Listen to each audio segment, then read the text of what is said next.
Welcome to Lowell Area Historical Museum's Oral History Project, where residents share their stories of Lowell life. Today is Saturday, June 22nd, 2024. Hard to believe.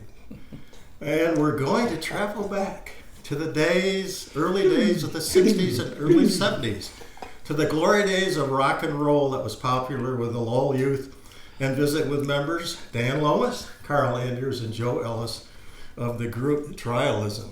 Well, I think it was your last name, but we're going to hear stories of... It had to do with threes, tri, and it has to do with there's more than mind and body, there's a third element, and that's what trialism is. That's what I believe. So. Pretty heavy for a little... Yeah, it was.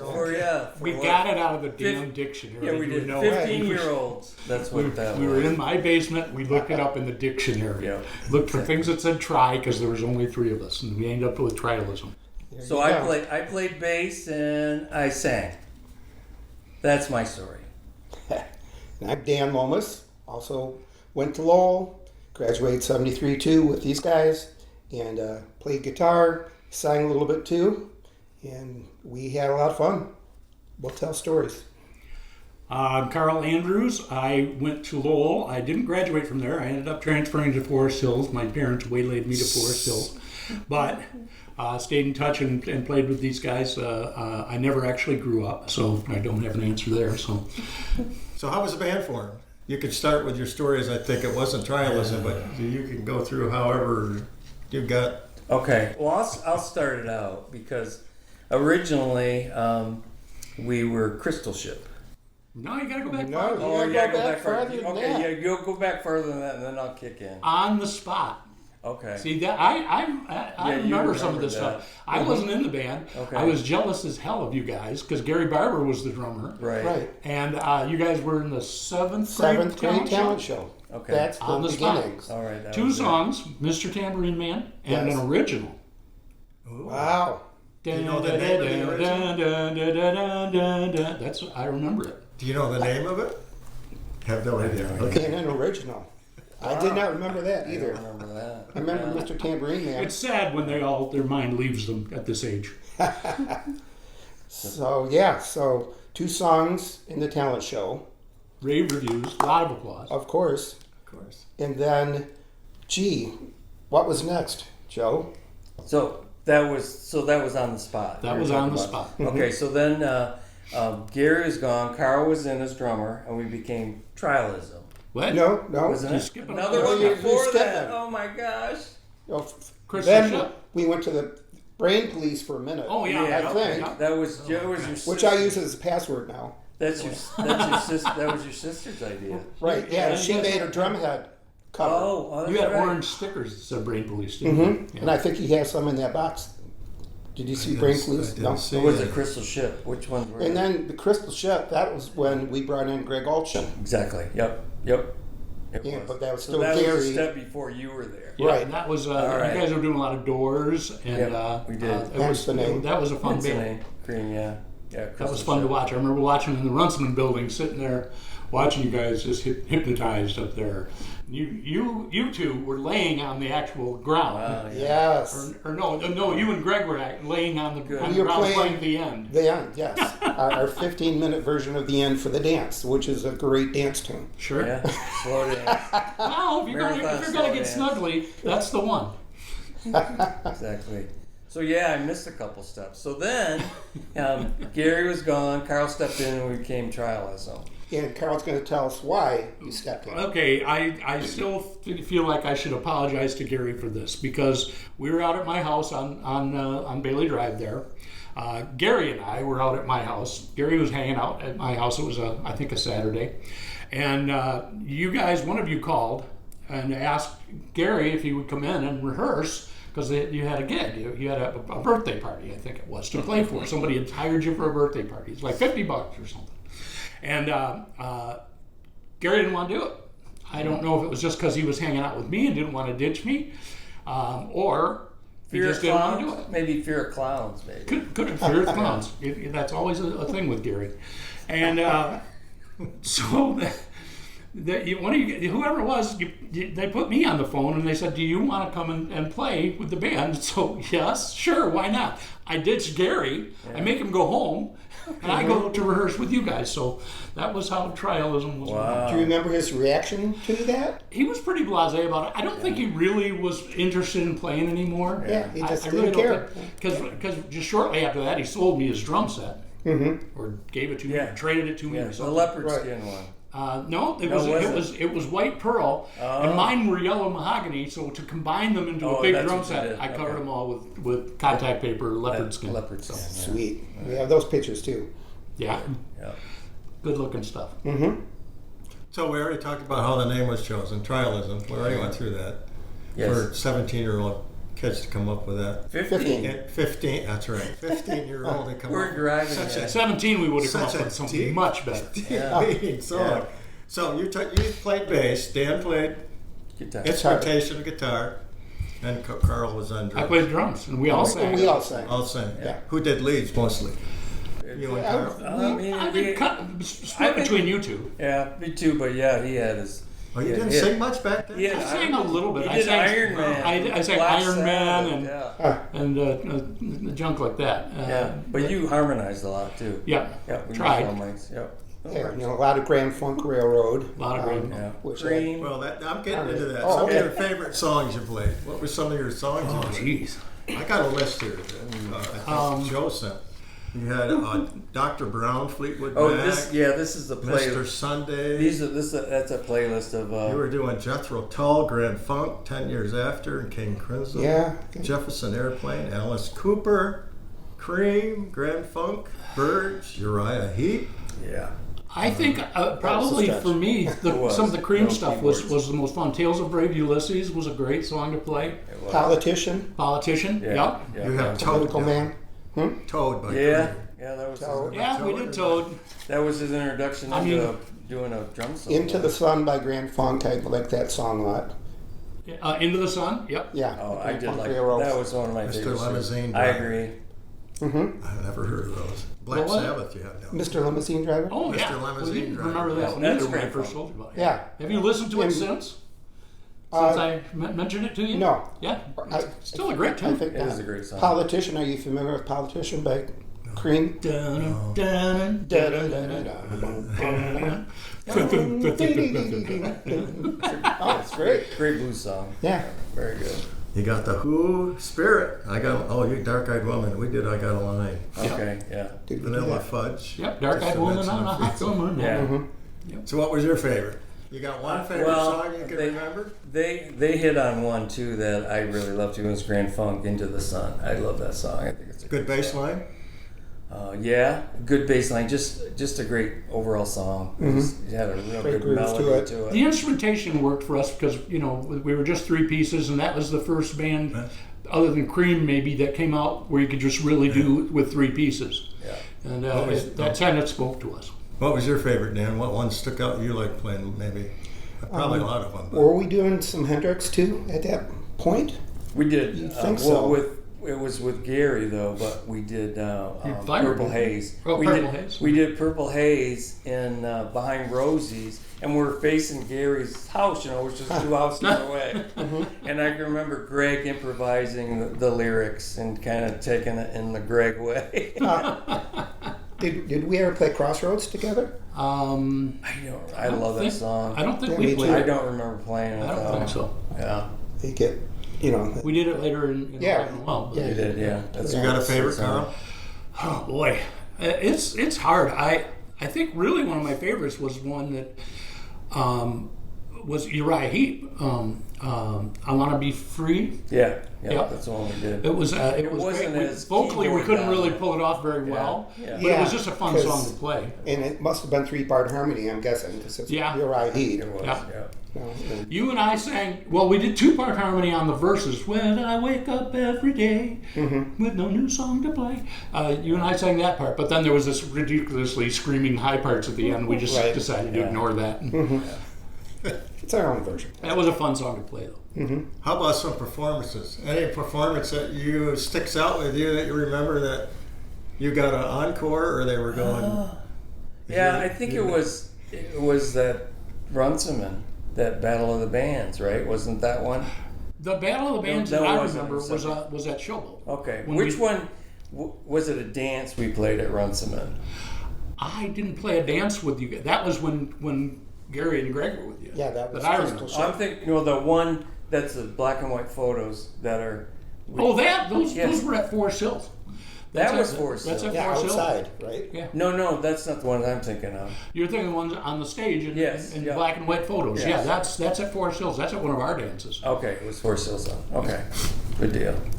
So, But yeah, that's we one. had pretty good response Yeah. for the time. That one stands out for me because we have visual documentation that we're Yeah. there playing, and it's got all three of us. It helps so. remember it. Yeah, it does. The performance that I think was probably our most well received was at the Showboat when we did the Battle of the Bands. You guys were in that We were too. playing. Okay. Yeah. And Ben Ward played with us, and we did King Crimson, we did Epitaph. Oh yeah, Yeah, But- And Ben had that Saxophone. saxophone with the Headhunters. electronic thing that would do octaves and stuff, okay. and it just was the coolest thing ever. So the Headhunters and Greg Zosser, Plague, and you Yeah, Yes. Headhunters, Just King the Crimson, three- us, and the one Shags other were- band. I can't remember who. Shags weren't playing. No, my brother was not around. He was in the audience.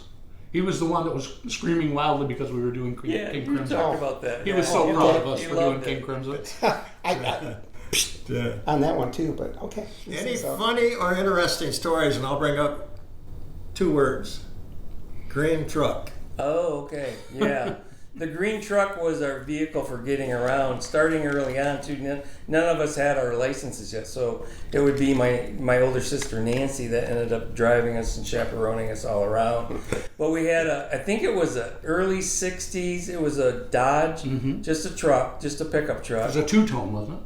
Well, I think one of the tones was rust. Okay. So most of it was Technically still most a of it two-tone. was green, but it had the tailgate had rotted out. It had the 2 quarter panels on the back that was just kind of wave in the wind. So what we did was we took a piece of chain and kept them together so they wouldn't flop around when we're driving. So, and then we also got that going to a gig. We got the truck stuck in the muck on Timpson. And so we were headed out to a gig, and so that was a mess. It was just muddy. Was it raining too? I think it rained earlier, Oh, okay. but yeah, it had stopped. But yeah, it was just. I remember we tried to cover the gear with tarps sometimes because there was no other way. Nobody else had a vehicle that we could transport that stuff with. In summer or winter, that's how we got around. And we rode riding in the in back. the back of the truck. Yeah. And that was back when amps had tubes in them. Yeah, that's It yeah. wasn't Yeah. transistorization. You get them wet, you're done, and they were done. Yeah. So I got to mention this one performance. This was Belden Battle of the Bands. Yeah. Right? Yep. Oh, yeah.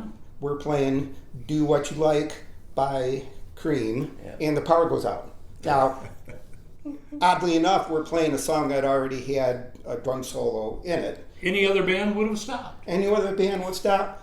Right into the drum solo we go, and what was it, 10 minutes? It was a long. It was a long time, you know, When the people in the audience are going, like this. Yeah. you know, it's a long drum solo. And I'm feeding you water, Yeah. so you keep going. Yeah, and then finally, if the power came back on, we finished the song and went right on ahead.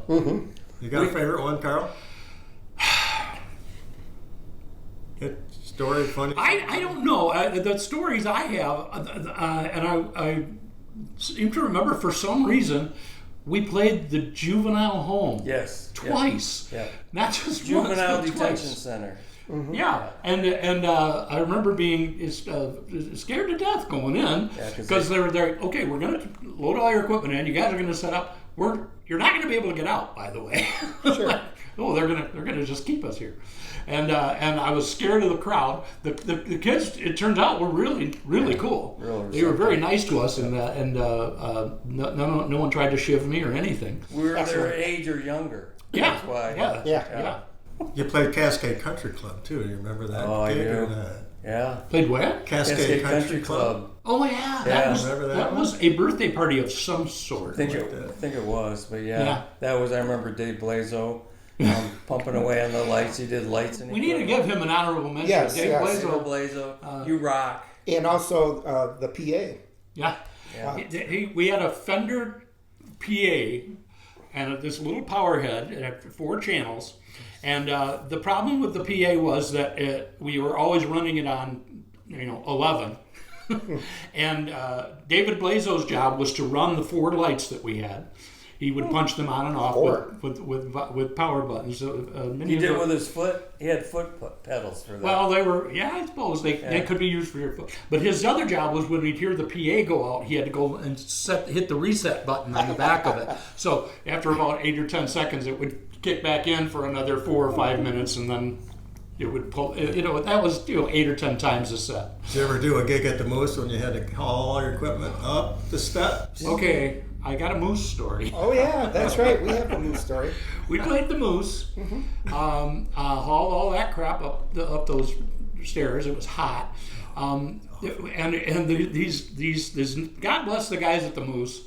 They're like, give the kid a beer. It won't kill him. Oh. And I'm, what, 15? 14, 15? I don't know. 16 maybe. And got drunk as an owl. I was just so drunk. I don't remember much of the playing part of it, actually.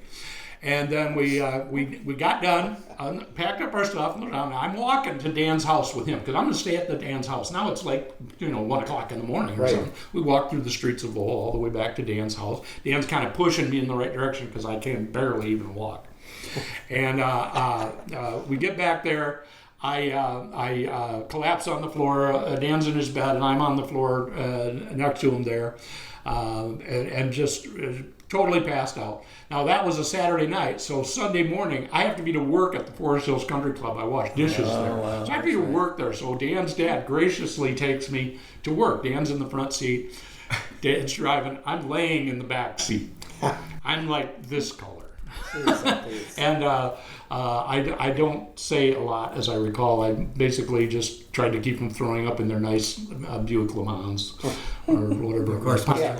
Mr. Lomas didn't think anything would happen that night. Do you recall? No. Because He didn't know. They tended to, if they didn't know, not ask. Yeah. Okay? That's a good Which was philosophy. I like that. worked for me. Yes, absolutely. Now, God love your parents. They put up with a lot with us. Yeah. I got to work, and after about an hour, I had thrown up like 8 times. The manager kept coming around and seeing me throwing up in the toilet again, in the wastebasket again, and he finally sent me home. So I called my dad.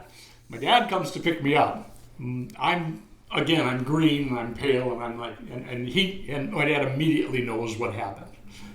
And he laughs at me all the way home, but he's pretty stern too. He says, "Okay, that means you're not going to drink anymore until you're old enough, right?" And I'm like, "Sure, Dad, that'll happen." Yeah. How about rehearsals? Did you guys rehearse at each other's houses and stuff? Mostly. We did. Not with the plague. Yeah. We were at my house, and then Dave Jones's house, and then We rotated. Started rotated. out a lot in the basement. And then when you moved out to Forest Hills, then it was out in the shed there. Shed, There was a room behind the garage. With the diesel. Yeah, the oil heater that made everything smell of oil.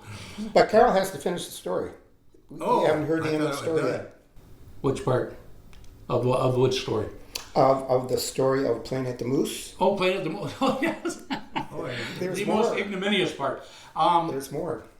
A week after that, we have another gig. We have another gig with a different band with Dan Pierce and Tommett and all those guys and Pete Walters. And so we go, we get to the, and we had left all the stuff in somebody's car or something. I don't know. Anyway, so my stuff shows up it was at the fairgrounds, I think. My stuff shows up. But my big plaid suitcase that has all my stands and my hi-hat and all my other stuff in it is mysteriously not there. So I'm thinking, oh my God, it's been stolen. What happened to it?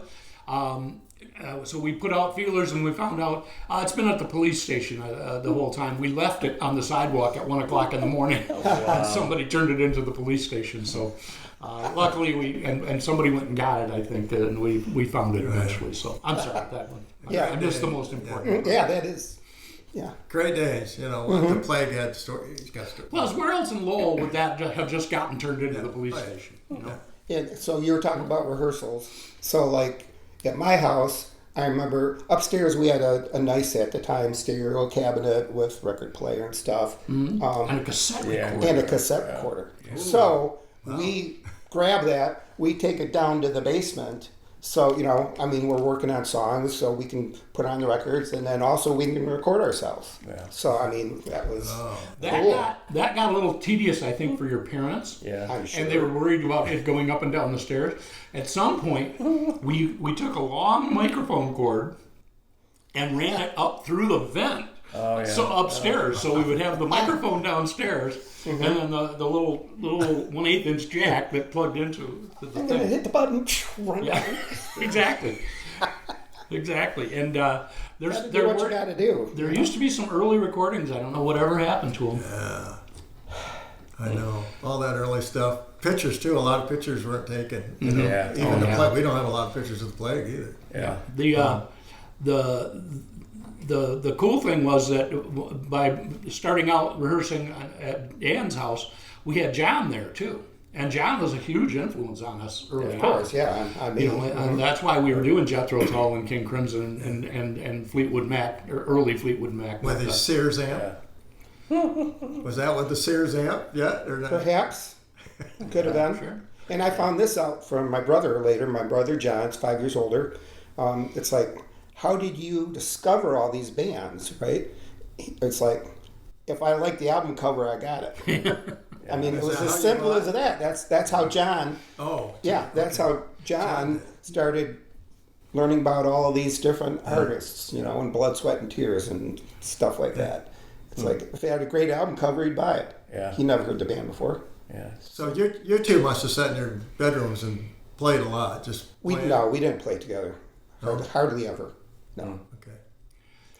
But I remember being in the basement, and I'd be setting up or something, and John would be standing there with his amp and with his fuzz tone and his Strat by then, didn't he? Yeah, I Yeah. think so. And his Strat, and he would just have his eyes closed, and he'd be going one step forward, one step back, and he'd just be playing leads, just playing leads, and it was just so cool. Right. And he had such a great tone with that stupid little fuzz face, and whatever amp he was using at that time, it just sounded great. Because I just started playing 6th, 7th grade. So by 7th grade, he was a senior in high school.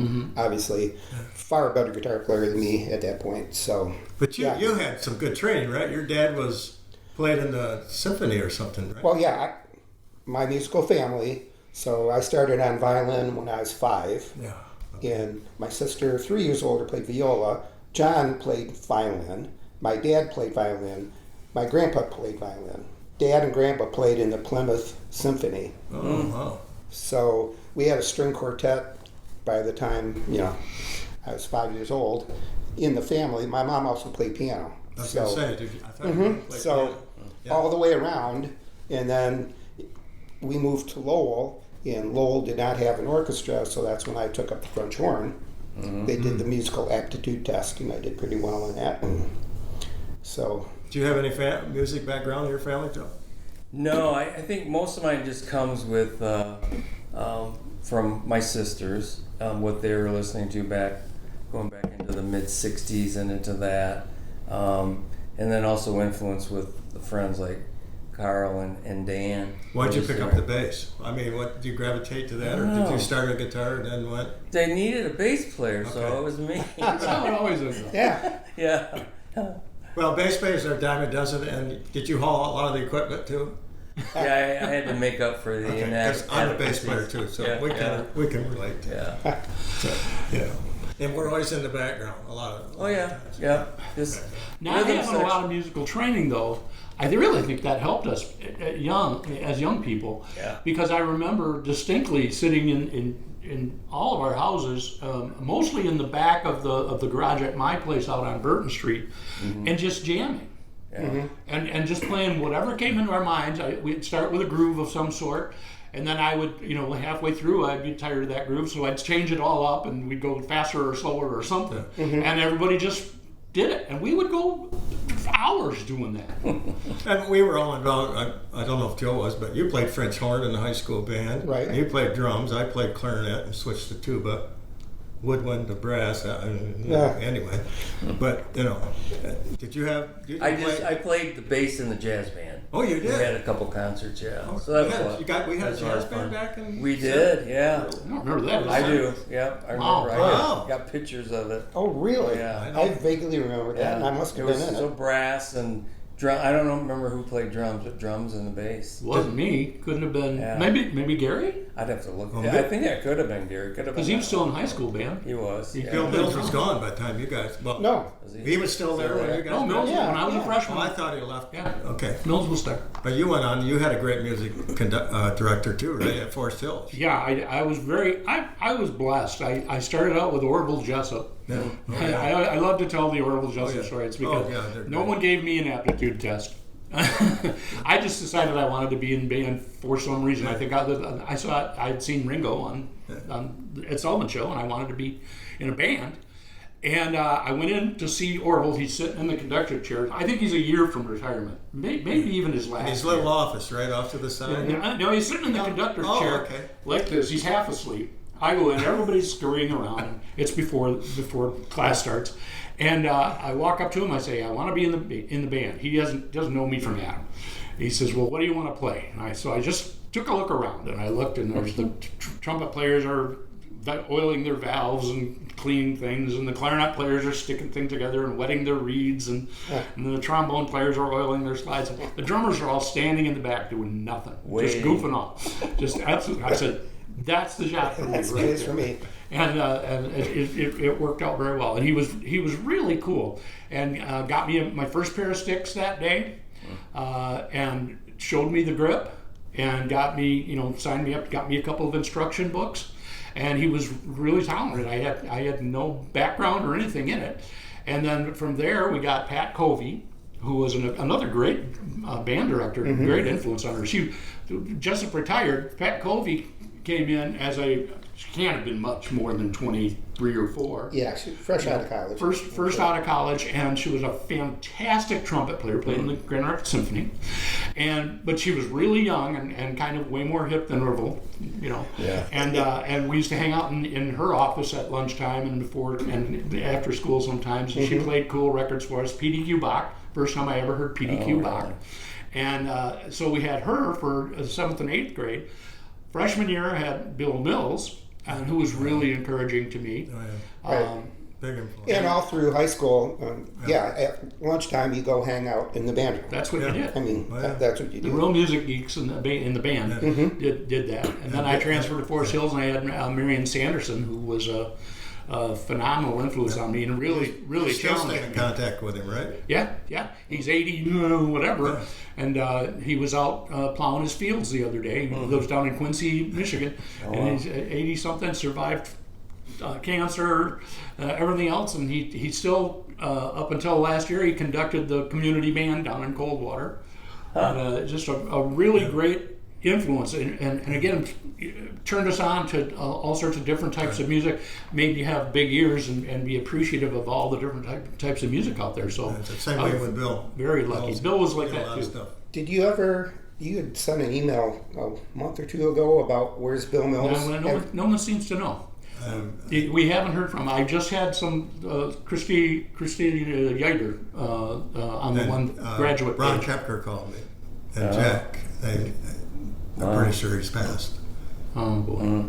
Well, somebody said, Mark Ritzema had said on Facebook that he was in contact with him like 6 weeks ago, and seemed fine. Yeah, but I haven't I don't heard know. anything. Well, maybe I would like to know just for Yeah, it would be nice. closure. Yeah. But man, if they're So, any other cool stories? Any other fleeting Remember memories when we before we played- get too old to remember anything? Remember when we went to play Belding, that gig? There was some piece of equipment we picked up. Oh, yeah. Do you want to? there were a couple pieces of equipment. Yeah. There were more than one. Okay. And I don't know how we got that gig either, but it was a big ballroom, a huge. Oh, it yeah. Second seems like story. at the time. Yeah. Second story ball. Second story ballroom. For the story. Hot. It was summertime.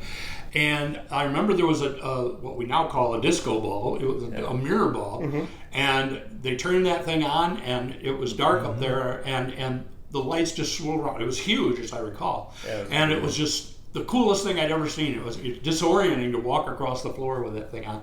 And we played, and in the backstage area, there was an area behind there, towards the back of the building, and there were just things that were just back there. One of the things was a big lighting fixture, a footlight. Exactly. It was a footlight with 6 or 8 different glass lenses in it, and a very long a cord. really, really long, well-attached electrical I can see where cord. this story's going. Well, yeah, the pickup is in the back parking lot. We are looking around, nobody's around. We lowered that thing down and absconded with that. I also procured like a drugstore stool. It was green and chrome, and it was it didn't adjust or anything, but it swiveled, and so that we liberated that as well. That's what Christensen's had. Were those stools like that? They were green and silver. Yeah, and it was at the time the perfect height for me. So it sounds like that ballroom was the ballroom where Bill Jones, Dave Jones's dad, played. Mitch McMahon's day back in the days. Of the it was. Yeah, they had a really famous ballroom, and Bill and Yeah, I'm sure they didn't have two. Bruce McMahon played in big bands up there all the time. Mm-hmm. Cool. Oh, that was neat. But yeah, that was, and it was a cool place to play. But it was a cavern. I mean, it was just a huge place, which was sometimes that was good because you had a lot of reverb, and the reverb hides a lot of mistakes. So, so you guys never recorded any originals because the equipment was the Plague. We recorded something that's set in 1970. We did an album, but you guys never had a chance. No, nothing beyond the nothing. little cassette player with a square mic. Yeah, there's some noisy cassettes out. And Are they worth doing much with? We did get recorded at one point. It was Cascade Country Club. They recorded that, and there was another one that we played at Forest Hills in the gym there. Okay. That one of my friends, Dave Banta, one of my friends had a reel-to-reel. Wow. And we took one channel off the mixer, and then I had a live mic out there too. So it was actually a pretty good recording. Oh wow. Don't have any idea whatever happened. Yeah, whatever happened. are there some reel-to-reels in that box over there? No. I do have some around somewhere but I don't know if they're well labeled or not. Who knows? We'd have to find a reel-to-reel machine to play them on Right, too. yeah, then That's there's the other that part. as well, right. And just funny side note, because when you said Ringo, you reminded me. So the Fender twin columns that we had, you can see them in the Beatles documentary. Wow. Yeah, the same ones. They're using them as monitors in the They use documentary. as monitors. Mhm. Yeah. But it probably worked better for them than for us. I would think. The other thing that we still haven't gotten to the bottom of is, where did your Sears Silvertone guitar come from? I always thought you inherited it from John, but that's not true. Well, maybe it was a Christmas gift. So Okay. It was Perhaps. kind of beat up for a Christmas gift. Oh, okay. I don't mean to say that. Right? Then Mom and Dad probably thought. Yeah, they didn't go out looking for a used Silvertone for me. No. I always thought it was John's, and then John and I got into it about it, and he's like, "No, that was his." Ended up being painted like a $1 bill or something, as I recall. Oh, really? Okay. So the life of your playing time together. 2 years, 3 years, 4 years? I'd say close to 3, 2.5 to 3. Well, if you count Crystal Ship or something. stop go and all that. Crystal Ship. Yeah, up till what? Sophomore? With me, sophomore. Yeah. And then we started playing with Forest Hills guys. Yeah, that's right, Carl. You met and you started playing with Wright McCarver in those days, too. Yeah. Played with those guys. We had the Uriah Heep band. Who were those guys? That was our senior year. It was right after our senior year, wasn't it? Yeah, and I don't know if That was John Andrews, bass player. not Eris. What the hell was his name? The keyboard player. The only reason he was in the band was because he had recording equipment. And Bill DeHamel was one of the singers, and another guy sang. And John Andrews dragged us into that thing, and we were rehearsing in Dave Banda's barn, and we were doing Stairway to Heaven. When it first came out, way before it was like the coolest song ever. We did Stairway to Heaven, some Uriah Heep stuff. Both of these guys could sing all that stuff. Wow. Right. And it was really fun. Harmonize and Nice. Yeah. Arlen something was his name. I don't think we ever played a gig. Nope, we never did. And then I think at that point, just after that, Dave Banta, Bob Banta, and John Andrews, you and me started playing together, and that took off for a little while. In the Wright McCarger band, that was Nonstop Goat, wasn't it? No, John Andrews and us, that was Nonstop Goat. That band was Soft Parade. Soft Parade, okay. Oh, wow. But you were in it, right? No, that was Ian McCarger played drums in that. I never played in that band. Oh, really? Okay. But yeah, we always, you'd get a job and then you knew you'd been done so poorly that you'd never be hired again, so you'd change the name and get another job. So that's kind of leads into my next question. How many of you who continued on with a music career? Did you after this? I know Carl and I Dan did not. continued, but I did not. I just got more into listening and collecting, so that's kind of where I come from. And you do some kind of podcast? I do right? a podcast, yep, and we just did a guest show with. We just had a really fun time yesterday. Yeah. And your favorite group is? Boy, that's a tough one. The Beatles. No, the Beatles. Your podcast. Oh yeah. Your podcast is Right all now, about. this week it's the Beatles. And who can deny that? Yeah.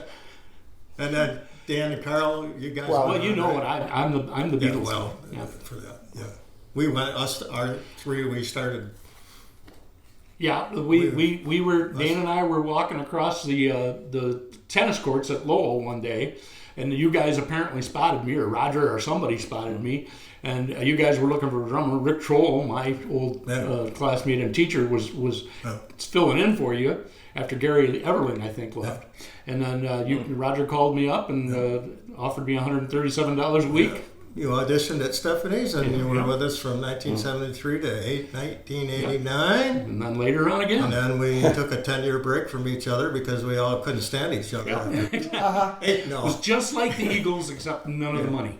Yeah. And we got back together in 2000 and played for another 18 years. So us three have played for 32 years together. That's And so Dan was... my musical evolution went to college, studied French horn. Yeah, that's right. wow. And I was in orchestra and band and all that Music stuff. education, was that? Yeah. Where did you go? Music education, Western. Western, that's right. Okay. Where Bill Mills went. Okay. And but by the time I was a sophomore, I started playing in bands 3 or 4 nights a week. I was able to pay for my college by playing in bands 3 or 4 nights a week. You can never do, because the pay scale right now is the same as it was 30 years ago, right? Which is just wild. Yeah. But so I played in bands. I graduated in December. I took 4.5 years. I took a smaller class load, so I didn't have many morning classes because of playing in bands. And then the band I was playing in, we went down to the Florida Keys for 4 months, which was great. You guys were a 4-piece jazz quartet. Mischief. Yeah. Well, not jazz. No, we're doing the pop stuff, but we did do some jazz and stuff when we could get away with it, standards. But then that band, we were sick of each other after 4 months in the Keys. It was breaking up, so I had my music ed degree. It's like, well, I guess maybe I might want to use that. Then I get a call from Carl. Says, hey, you want to join our band? And at the time, Alive and Well was making just as much money as a beginning school teacher. So I said... Sad but true. I said, well, yeah, I think I'll think about that. And you and I had run into each other at a battle of bands, or a showcase. Mischief was your band, and you guys were playing. Oh, that's right. Mm-hmm. And then I was with a band with Mark Dievendorf. Oh, okay. And Mike Hyde and those guys. And we played, and we kind of sucked. You guys were great. I remember you guys jumping up and down on stage. You just had great energy. And you would put together some sort of medley. And you told me, and this really pissed me off, you told me that you guys had figured out the medley on the way up in the car. You hadn't rehearsed it at all. It was just like, we'll do this, then we'll go to this, then we'll go to this. And it sounded seamless, and I hated it. Yeah, because everyone in the band Mischief came out of the music department of Western, right? Which is... Yeah, you guys were great. You sang well. You sounded great. And then I said, hey, Bing, what about Dan Lomas? So then... Yeah, so Carl and Dan and I, basically our music career has been since high school, since 7th grade. I mean, I started as a variety show in 7th grade at Lowell, and that's been, other than the 10-year break, but I played at church and played bass and stuff at church. So I was playing. But yeah, so it's been an amazing career. It's amazing, and that's part of the story of this, of what you're doing here, is the amazing amount of musical talent that came out of this little town. Oh, yeah. The 60s and 70s was amazing what Yeah. musicians we had coming out. And even later, we had some great, and we still got great people coming out. But that seemed to be the hotbed. The mid-60s to early 70s was Absolutely. the battle of bands that we were all played in. There was Friday night dances all over the community center, Cedar Springs building. You were playing, making $5 a night. We thought we were millionaires, 25, 30, 40, 50 bucks a night. Yeah. Traveling in trucks and trailers and snowy roads and all Yeah, that it was 3 chords and a pile of dust.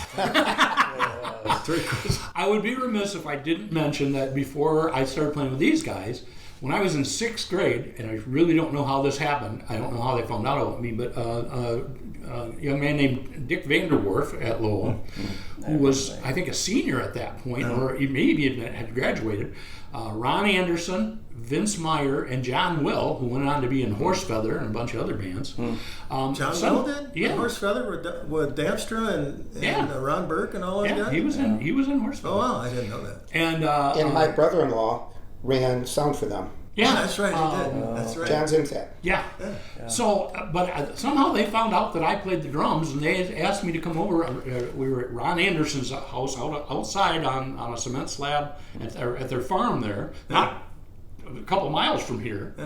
And they asked me to come and play with them. So my beginning of playing in bands was that, and Dick Vanderwerf, being the older guy, cool guy, turned me on to some Hendrix and stuff like that, and it was all covers.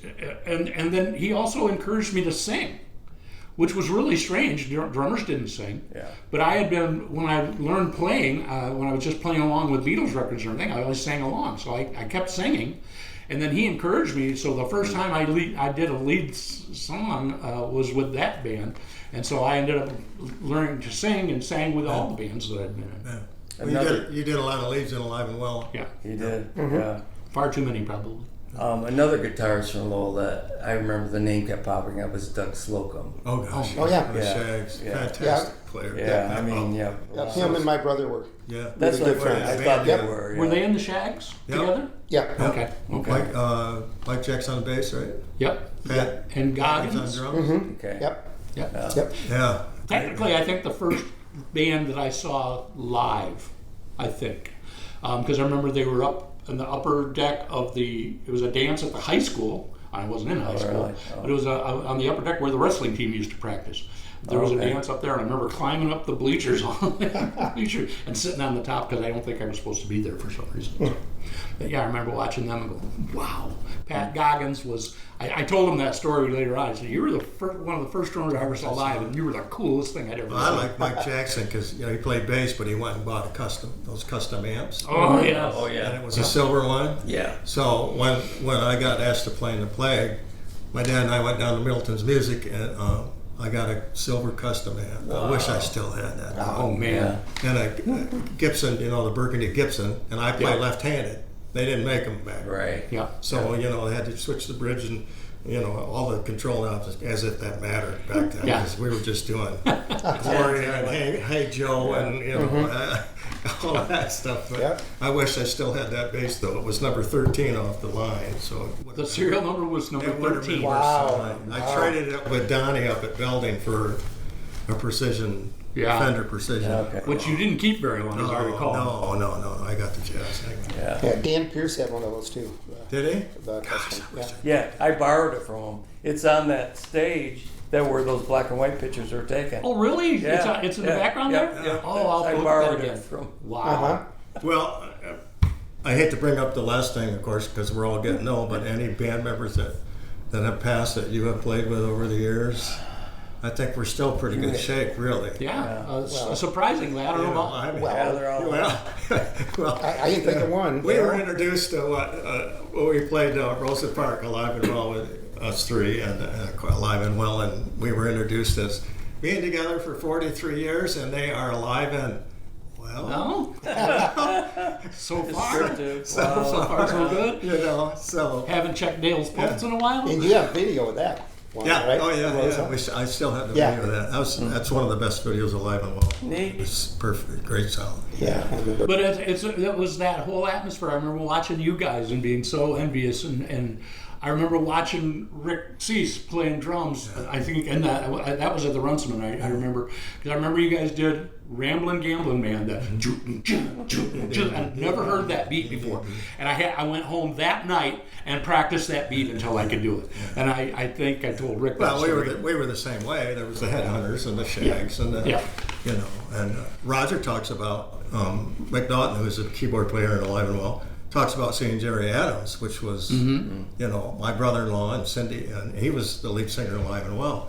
Seeing him at a variety show in high school doing a folk tune. Wow. You know, it really starts back in the early '60s with the Shilohs. Yeah. And so we're gonna hopefully cover all those years over. We have 4 or 5, 6, 7 different bands that we're getting information from. But that whole Reminisce. melting pot of things, and then I think you can kind of go to 2000 then with the Lowell Arts Council bringing us together for the what they call it, the System Summer? the Rock and Reunion. Rock and Reunion. That's right. Yeah. That's what All of started those us different bands that we're talking about got back together and played, I think, 5 or 6 bands. Yeah. And the kind of cool but yet kind of sad part was a lot of people couldn't make it. Either they were not able to travel across the country, just didn't play anymore, or some of them were passed away. So we all substituted back into each other's bands. And it was so much fun that the part where we all hated each other after breaking up in Alive and Well, we just found out that music was fun again. That was what it was for me. So that's what was neat about that. We got together and we harmony parts that we sang. Yep. Everything just came back. We're all going, hey, this is fun again. You know. Well, and So people always ask me, do you play anymore? But no. And gee, why is that, Dan? Well, with Alive and Well, it was so easy. I mean, we don't even have to rehearse. It's just, it is so easy and carefree. So that versus, okay, I'm going to try to gather some guys together that I know a little bit and I've heard them play once, and then we're going to see if the thing gels and if we're on the same page. It's so much work. Then, Alive and Well, the rest of us could get together tomorrow and sound great. oh yeah. So it would be So it's like, do you have the ambition to really want to do that? We worked hard. Alive and Well. Well, worked hard. and plus, like you said, the musical compatibility. I was really lucky to start with Joe, who was a very solid bass player, and just we locked in. We played together really well, and then I graduated onto you, Yeah, we locked and in. we were locked in for 40 years. Just really fun. I listened to a couple of the cuts off of our album the other day, and it's like, wow, we played really well together. Well, you and I worked so well together. You made me sound good. I was never We that fought good like at cats this, and dogs and hated each other for periods of time, but we played played together, when it came to playing. so. We played really well together. Well, I think anything else you want to add here to this? Thank God for our parents. That's all I can say. Yeah. Band parents. I mean, this kind of band parents were really supportive, buying the equipment, Oh, God. giving us putting up with rides rehearsals in the house, and the which I'm houses, sure. I remember, And we were trying to do something very foreign to them. Yes. They have no Yes. background to make it They make never sense. never said a word. We used to practice in, Dad owned a garage company. We'd go down to back where the mechanics worked, and we put the sound system on the high-low, and so we could go down there. We'd go down there on Thanksgiving night. Yeah. We had nothing. We didn't have phones and stuff. Sure, That was yeah. That's what we lived for. Was Social getting together. gathering. Right? Yeah. It was, and it showed that's what came out of it was real musicians that really love to play just want to play. Yeah. Do we have an audience? Doesn't really matter. No. We just got play. together to play and have fun, Yeah. and we played some gigs here and there, and Yeah, the only time I knew my parents were like, we'd be down in the basement at the house on Bailey Drive, and the lights would, up at the top of the stairs, the lights would click on and off. It's like, it's 10:30. I have to get up at 5 in the morning. Remember? Yeah. We never had that. Mom and Dad never said nothing. We were always up in Dave's basement more than any place because he had, and Randy's band. The Joneses had because Randy played in his younger brother played in another band too. So they were in Invaders or whatever. I got information they put together on them too. But I think it was Invaders. Yeah. Chris Collins, Chris Croft. Chris Croft is that? Chris Croft. I talked to Chris Croft. And he talked about they were in a band called Psychedelic something. Does that ring a bell? Psychedelic something. He said. He told me that, and I said, I don't remember that. I don't either. I remember the one with Franklin. There was Franklin. Oh, Franklin. Yes, with Denny Tomet. Denny Tomet. Okay. And Yep. So we had the Franklin Invaders, Crystal Ship. Shag. Brooke Johnson was on drums on the Invaders, right? I don't know. And Brooke Johnson, yeah. We were in that thing for a minute and a half with Dan Pierce played bass. Pete Walters and I played drums. We had two drummers. How weird is that? In Tomet. And we rehearsed above the Tomet car dealership. Yeah, Tomet Chevrolet. Yeah. Which is where the big Coca-Cola sign still resides from out on Cascade Road where I used to live. The three of us liberated the Coca-Cola sign about this high from the driving range out there on Cascade Road. About 1 o'clock in the morning. Do the authorities watch these films and picking up some I'm sure there's a statute of limitations. I was just going to say you're safe, I think. We were you had your van. Yeah. And your white van? Yeah, it was and white. We parked along the side of the road, and we probably wore like dark clothing and ski masks. I don't remember. We weren't that smart. Yeah, we weren't that smart. We snuck all the way out to the 400-yard marker where the giant Coca-Cola stand on a stand. Yeah. Pull it off of there somehow, roll it back to the van, stuck it in your van, and it ended up going back to my place at first. Yeah. Do you remember what the sign said? It said, no, the one I'm thinking of, it said Stop and Sock. That was the name. That was the name of the place. So we took the O and made it into a U. That was yeah. I remember that like it was yesterday. A lot of our stories have larceny involved. Yeah, there is. I gotta tell the light story. Yes. We moved to Cascade. Oh, yes. And so the three of us are rehearsing in the little alcove room, whatever, behind my garage. And it's next to a subdivision, a brand new subdivision. So it's wintertime. It's dead of winter. It's got to be February. And one night, after we're getting done rehearsing, and 2 feet of snow, something like that. Couple of feet of snow. We sneak out of this little room, and we sneak around the back, through the back of the development, over to my neighbor's house over here, probably 300 or 400 yards away. Sneak over there, relieve him of some of his colored outside Christmas lights. It was Christmas time, that's why. Yeah. And relieved him of, I think, 3 or 4 of them. They were on little wooden bases, and unplugged them and sneaked back, stuck them up in the ceiling of this little rehearsal thing we had in the back there. Well, next day, there's a knock on the door. And of course, being as stealthy as we were, we left a huge amount of tracks all through the snow, leading all the way back right to there. Yeah. That's to my dad's credit. Yeah, we weren't that smart. To my dad's credit, we go back there, and he looks around. He's got this guy with him, and this guy's just pissed. And he looks around. They can't find anything. Of course, we stuffed them up in the acoustic ceiling. They don't think to look up there. And my dad says, well, they're not here, and my son says they didn't do it. So, sorry. And it just dismisses the guy. I was so proud of my dad for that. And of course he knew that he was. So did you use those lights for... Yeah, we used that was, we augmented David Blazo's, lights. Instead of 4, we had 7. Maybe I'll have to edit this one, that piece out. Yeah, we're getting up there in the larcenies and stuff. Okay, that's enough larceny, I guess. Yeah, you're right. Well, I'd like to thank Joe here and Carl and Dan for sharing their wild and wonderful, crazy stories of Trialism, along with all the other bands that we have all played for over the years. Hope you enjoyed sharing the memories with us. The Lowell Area Historical Museum is open 1 to 4 p.m. Tuesday, Thursday, and Sunday.